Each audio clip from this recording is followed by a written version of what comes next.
شروع اللہ کے نام سے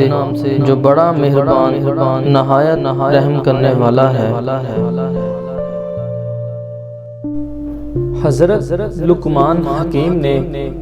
1000 برس کی عمر پائی، یہاں تک کہ حضرت داؤد علیہ السلام کی صحبت میں رہ کر ان سے علم سیکھا، اور حضرت داؤد علیہ السلام کی بعثت سے پہلے آپ بنی اسرائیل کے مفتی تھے۔ لیکن جب حضرت داؤد علیہ السلام نبوت کے منصب پر فائز ہوئے تو آپ نے فتویٰ دینا چھوڑ دیا۔ بعض کتابوں میں لکھا ہے کہ حضرت لقمان نے فرمایا کہ میں نے 4000 نبیوں کی خدمت میں حاضری دی ہے،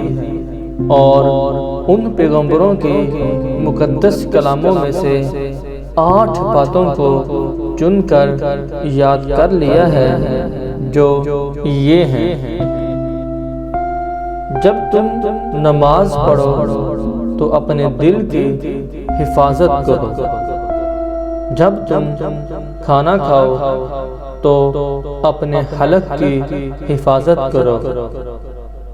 جب تم کسی غیر کے مکان میں رہو تو اپنی آنکھوں کی حفاظت کرو، جب تم لوگوں کی مجلس میں رہو تو اپنی زبان کی حفاظت کرو، اللہ تعالیٰ کو ہمیشہ یاد رکھو،